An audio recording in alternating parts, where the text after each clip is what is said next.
Hi, I'm Rev Myron. I'm a minister through Pathways of Light, and I've been a Course in Miracles student for 44 years. I'm going through the text again this year, asking Jesus for clarity, and then I write from that clarity. And that's what I'm sharing with you today. So we're looking at um, chapter 14, section 2, The Happy Learner. And we're on paragraphs 4 through 6. So, like you, the Holy Spirit did not make truth. Like God, He knows it to be true. He brings the light of truth into the darkness and lets it shine on you. And as it shines, your brothers see it and realize that this light is not what you have made. They see in you more than you can see. They will be happy learners of the lesson this light brings to them because it teaches them release from nothing and from all the works of nothing.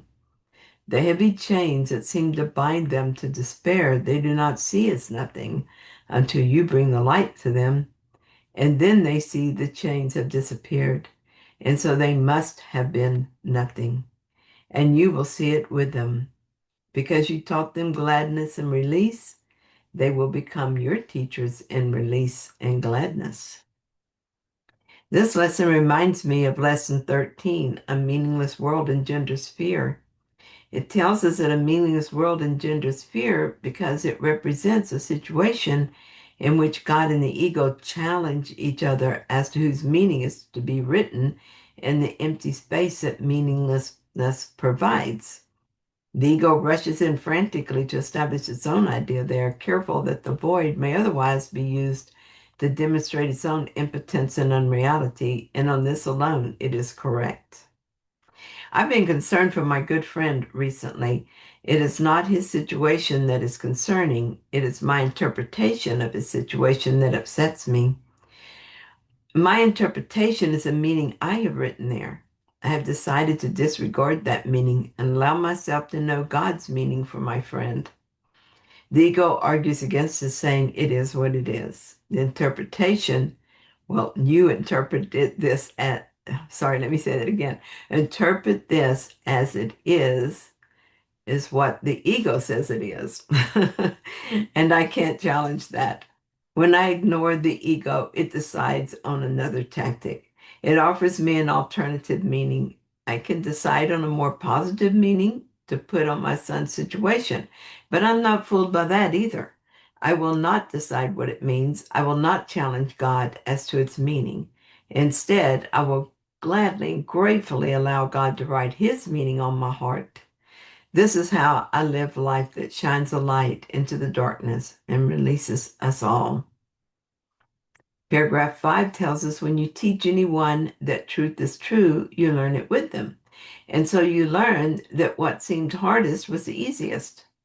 Learn to be a happy learner. You will never learn how to make nothing everything, yet see that this has been your goal and recognize how foolish it's been. Be glad it is undone, for when you look at it in simple honesty, it is undone. I said before, be not content with nothing, for you have believed that nothing could content you. It is not so. I won't be content with nothing. Deciding to disregard the ego's version of my friend's situation heals us both. I begin to think of him as the strong, courageous, and beautiful soul he is, and my vision, being true and real, touches his heart. He will accept it when he decides to, but the healing is there. All attempts to heal succeed and wait patiently to be accepted. I can be patient too.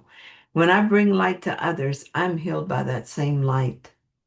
The world is seen from the perspective of the split mind is nothing. It is not the will of God, and thus it is nothing. There is no world of pain and suffering. There's only the belief in one. As I have learned to question my beliefs, I see them falling away, and in their place is the peace of God. The ego's worst fears come to pass as I see the ego for the nothing it is.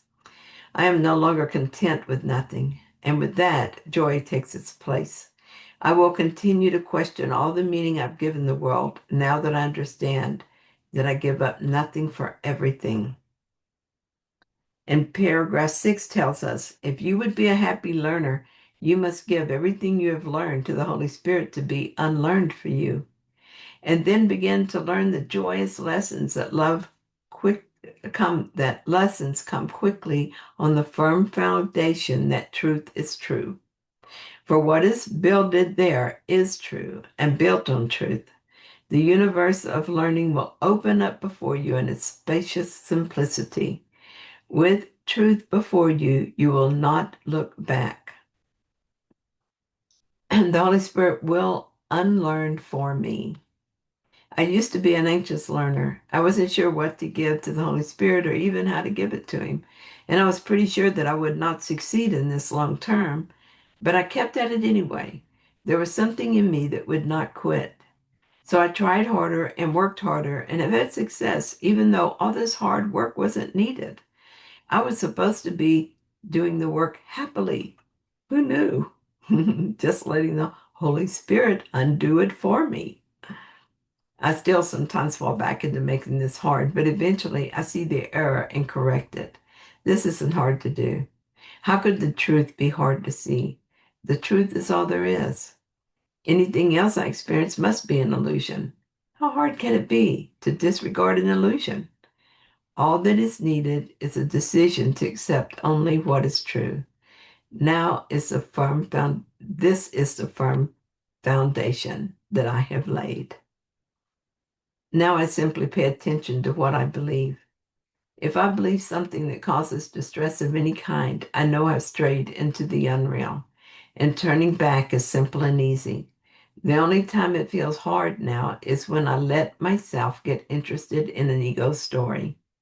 The stories can mesmerize me for a bit before I change my mind, but always I change my mind. Every experience here is a lesson God would have me learn. Now that I have the hang of it and my commitment is strong, they are joyous lessons. They are joyous because I know the outcome is what I came here to experience. These lessons are why I'm here. I would not overlook a single one of them. If they do seem difficult at times, I have so much help. I call on my angels, my guides, my brother, and the Holy Spirit, and I'm always answered. I have a grateful heart. Thank you so much for joining me in this.